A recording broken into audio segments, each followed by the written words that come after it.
l'Esprit de Jésus-Christ fait encore des preuves de manifestation, des preuves de guérison, des preuves de libération, que cette nation dont les fils et filles sont en train de fuir leurs responsabilités, sont en train de fuir la calamité qui frappe le pays, sont en train de fuir le feu qui brûle la nation, mère patrie. Oh, que la repentance nous fasse revenir maintenant à ce que chacun touche cette terre par sa prière.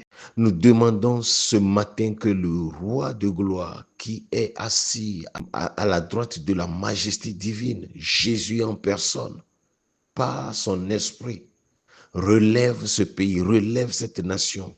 Les cœurs sont meurtris. Nous proclamons maintenant que le Seigneur se lève, que le Seigneur se lève.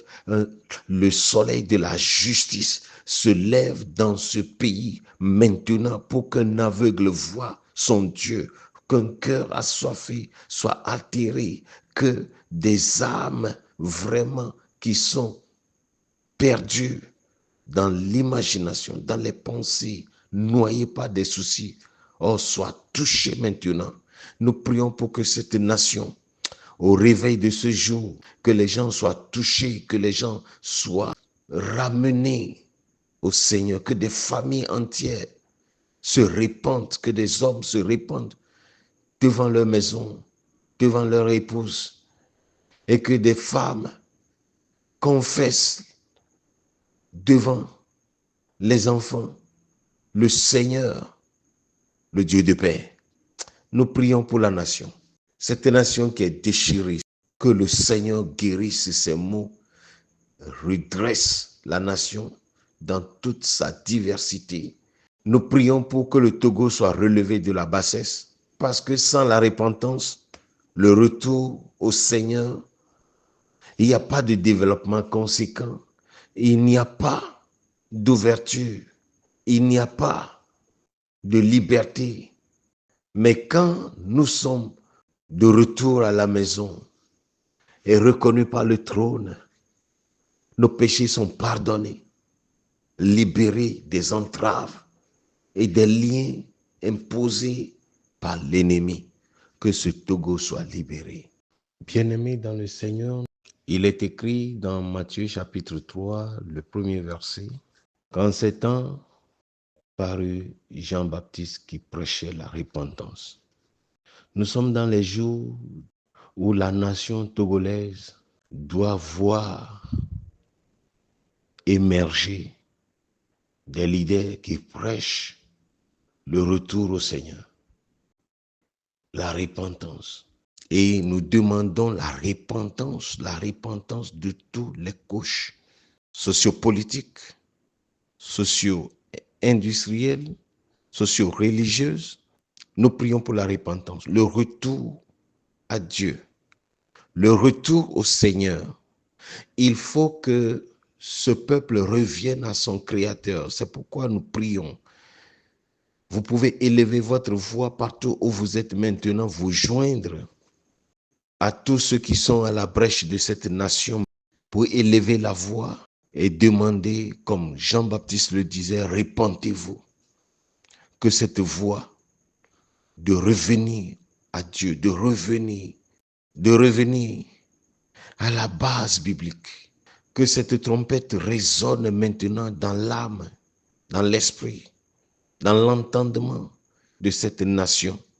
Nous prions pour que des gens se lèvent pour adorer le vrai Dieu. Jésus est venu, son départ a été l'inauguration de l'arrivée de son Esprit Saint.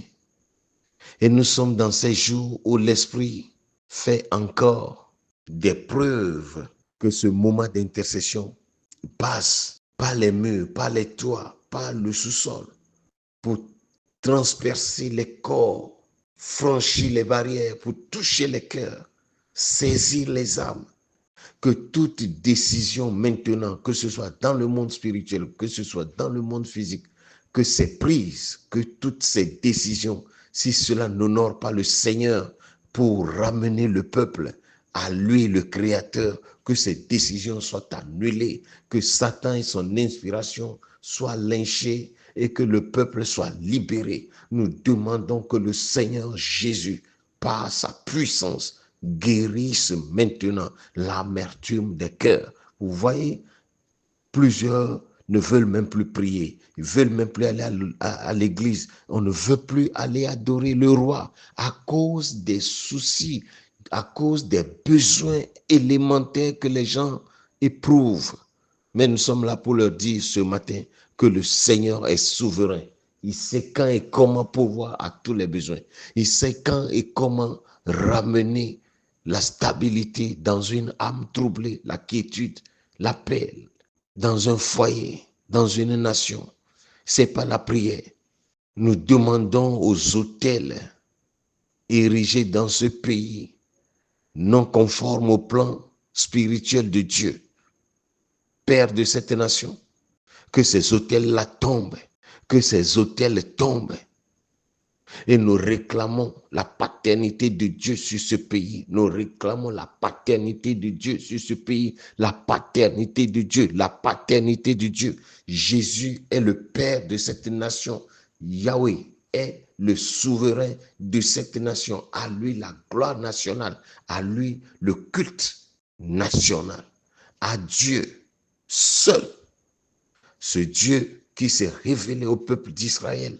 Ce Dieu connu sous le nom de Yahweh. Nous clamons et proclamons seul sa prééminence et sa suprématie sur cette nation. Et que même la végétation de ce pays soit visitée par notre Dieu. La terre, les eaux, les humains, les espaces animaux soient visités par l'Esprit de Dieu. Et qu'il y ait une repentance. Car il est écrit, le monde entier attend avec un ardent désir l'émergence des fils de Dieu. Seigneur, nous prions pour que, Seigneur, l'accomplissement, l'exaucement de ces prières affecte la nation, du plus âgé jusqu'au plus jeune, que tous soient affectés par ton impact, qu'ils soient affectés par ton impact, qu'ils soient affectés par ton impact, qu'ils soient affectés par ton impact. Seigneur, nous prions pour que tu impactes ce pays. Merci d'allumer le feu dans les cœurs. Je prie pour le pardon des uns et des autres. Seigneur, la rancœur a tellement pris le dessus des cœurs, ce qui fait que même en pleine circulation, le piéton est révolté, le cycliste est révolté, le conducteur est révolté. Les pères de famille sont révoltés, les femmes au foyer sont révoltées, les enfants au foyer sont révoltés à cause du manque de pardon. Nous ne pardonnons pas l'iniquité, non, mais nous nous pardonnons, nous qui nous sommes blessés mutuellement. Seigneur, car l'iniquité ne prévaudra plus sur la terre des justes. C'est pourquoi nous chassons l'iniquité. Nous ne pardonnons pas l'iniquité de rester encore et d'engloutir plus d'âmes. Non, nous chassons toute forme d'iniquité dans le pays et réclamons ta paternité, Seigneur, ta paternité. Yahweh, ta paternité sur le pays, ta paternité sur le pays, Père. Nous réclamons ta paternité. Sois le Père et en tant que Père, redresse ton héritage, redresse ta population, guéris-la, Seigneur. Touche les fondements afin que, Père, tout ce qui est dans ce pays, les humains, comme tout ce que renferme ce pays, te reconnaissent comme toi seul, le vrai Dieu. Seigneur, c'est ta voix, la voix de la prière, celle qui guérit, celle par qui tu restaures même les fanatiques, même les insensibles. Touche-les, Seigneur, afin qu'ils soient guéris, afin qu'ils soient libérés des jougs invisibles. Nous bénissons, Seigneur Dieu, cette chaîne. Nous bénissons, Père, ta gloire et ta grâce qui est déjà à l'œuvre ce matin et qui impacte déjà chacun sur sa couche et qui réveille et ressuscite même déjà les âmes qui doivent revenir à toi. Merci de le faire dans toutes les instances de la nation. Merci de le faire parce que toi, tu n'as d'égard à personne et tu ne fais d'acception de personne. Merci Seigneur, que ton nom soit loué et que ton nom soit béni. Que dès à présent, la nation togolaise reçoive la touche magnétique de Dieu, afin que Père, ta paternité soit implémentée à tous les niveaux. Nous te bénissons, nous t'honorons, parce que tu es le roi de gloire. Sois le roi de gloire du Togo, sois le Dieu du Togo, sois le Père véritable, spirituel de cette nation, afin d'engager son développement, sa reconstruction, et que les fils et filles reviennent à toi pour amorcer le changement. Au nom de notre Seigneur Jésus-Christ, nous avons prié et reçu. Amen.